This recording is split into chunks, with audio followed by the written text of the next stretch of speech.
film Vengeance, a Love Story was originally titled Rape, a Love Story, based on the novel by Joyce Carol Oates.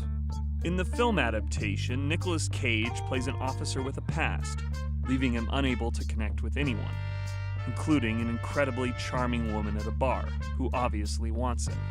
However, when that same woman is brutally raped, Cage re-enters society on a path to vigilante justice.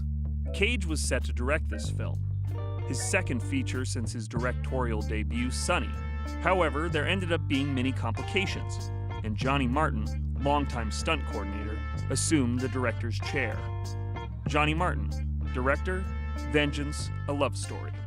Well, it's one of my favorite stories, and it's one of my most famous stories. When I was like 8 years old, I used to go to car washes when I was a kid, and I used to like watching the hot rods. I grew up, it was around the 70s. All the hot rods were out there, so I'd see them, and then one car came in, and it was all dented up, and some guy got out of the car, and he looked like a movie star. And I said, "Sir, what happened to your car?" Because it was all wrecked. He goes, "Well, she's not a car. Her name is Eleanor, and I'm doing a movie called Gone in 60 Seconds, and I'm H.B. Halicki. I'm the director, producer, distributor, actor." He did everything in the movie. I go, "Well, that's what I want to do." And we sat for about 2 hours, and he told me everything about the business, and I wanted to do it what he did and try to do every department. The man driving that car was H.B. Halicki, an independent producer who wrote, directed, and did his own stunts in the independent hit Gone in 60 Seconds, which grossed $40 million at the box office. According to the LA Times, in the making of the original Gone in 60 Seconds, Halicki needed the cooperation from police and fire departments in half a dozen communities. Halicki played a car thief, but it was the non-stop car crashes and chases that caught the attention of audiences. The movie featured a 40-minute police chase, during which 93 cars, 48 of them police vehicles, were destroyed. Halicki had always been a man of danger, even before his unfortunate fatal accident. According to Halicki, "I've had some very close calls. I had a head-on collision with an airplane on my last film. We hit at a combined speed of over 200 miles per hour, and we crashed the plane and put about 80 stitches in my head. I was very lucky." Channel 4 News, Nightside, #1 in Southern California.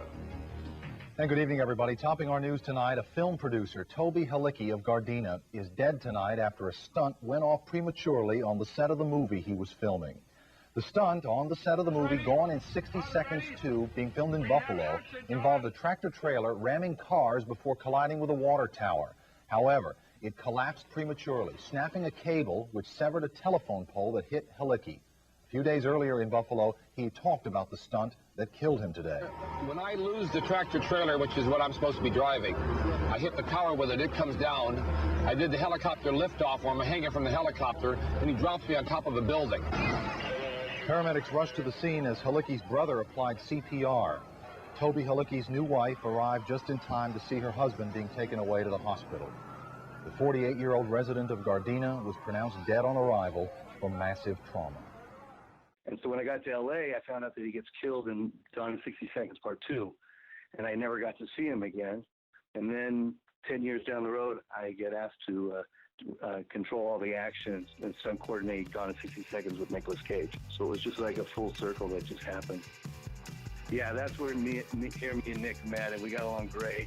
And then when I heard about Drive Angry, I called him up, and I had to get on that with Nick, so we had fun doing that one. We love cars together, and it's just really cool working with a guy, that feels like your friend, and also, he's a hell of a driver.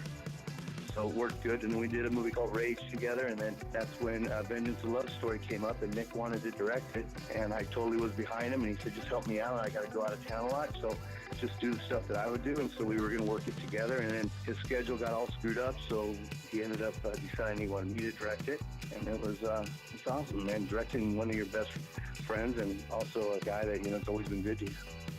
I started directing about 4 years ago. I ended up shooting my own little horror movie about my childhood with my friends and stuff that happened, and it turned out to be a cool horror movie that won a few awards, and did it for like under $200K, which helped me show everyone that, that I can direct, and I can direct actors, and that's what they want to see, being a second unit director, people know you can shoot action, but can you shoot character? and that was very important. So, yeah, about 4 years ago, and then I shot Delirium, which ran me right into a year later of doing Vengeance the Love Story, and then I did Hangman with Al Pacino about 4 months after that movie, so it was like a busy year.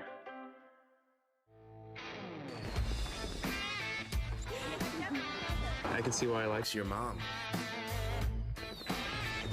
I'll run you home. No, we're gonna walk. Call you in the morning. There once was a mermaid who lived by the pond. Tina McGuire.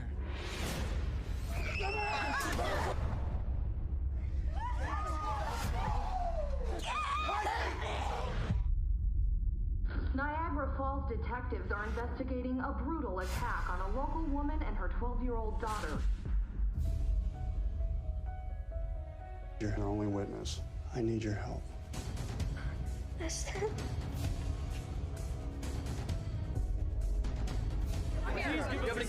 This was a confused and frightened child. Lying whore. Whose mother, Tina, was so derelict as a parent to drag her to a drunken orgy party. But it wasn't rape, it was consensual. They are completely innocent. Can you please help us? Well, why would they do that? I'm gonna do you just like I did Tina.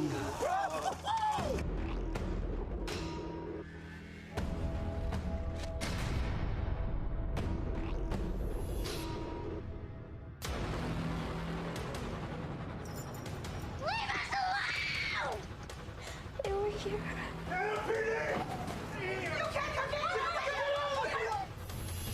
Sure, John. We have a document in this country. It's called the Constitution. What's not in that document is vigilante cop justice. Who knows? You might even need my services someday. And I hope you'll never need mine. I like that.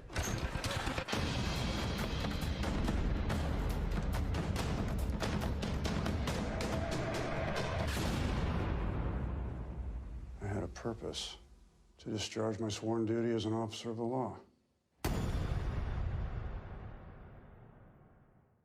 It was tough because, you know, it was a rape movie, and I don't really like those kind of movies usually. And the number one thing that came to my mind is that how am I going to pull off this rape? Because, you know, rape is very sensitive, and you have to show it in a way where it doesn't make people want to turn the set off or, you know, walk out of the theater. But you got to make it memorable to where people are going to die because of it. You got to let them have that as their thought and be mad at that character throughout. So that was my toughest thing, and I thought, okay, I figured the best way to show it is through the little girl's eyes and what she's reacting to, with long shots of flat flashes of what's going on. You know, it was all more in the motions of the expressions than anything. So it was cool that I got to figure it out, and then I felt positive about the movie. Cage's role in Vengeance was one of 5 films he made in 2017. Cage, of course, is known for his outsized performances and taking it to the limit. But in this performance, Cage plays it subtly, ghost-like, a man whose soul is out of this world, but his body is still confined to it.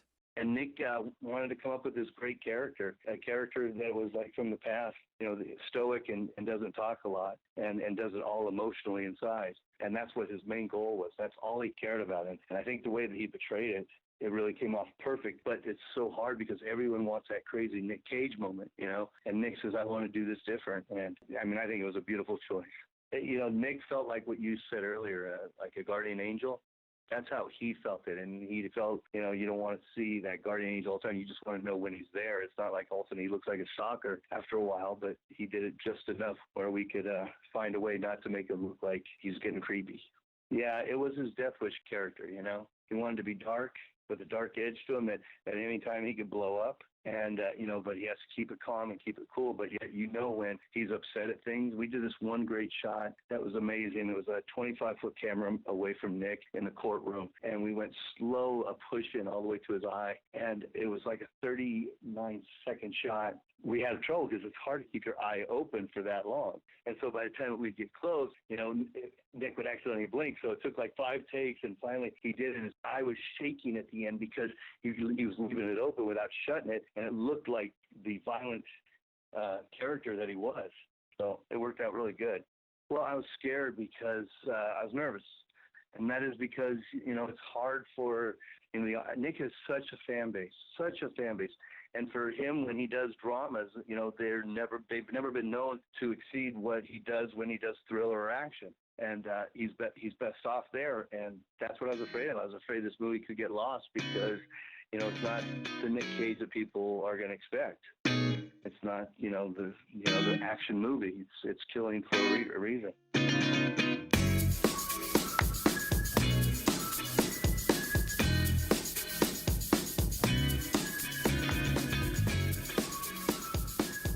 Nick and I have our thing where, like, we did Drive Angry, it was about the cars. He'd buy a hot rod, and then we'd figure out, okay, the space, can we, you know, what can we do with it? Because we'd buy extreme cars, and it was awesome. And now on this show, it was about the guns. We got to pick guns for the range scene, and that opened the door where we could go to the shooting range all the time and pick guns out. And then Nick started buying guns, and we had like 10 guns that he bought, and we were just firing them off every day off that we could. So it was a blast.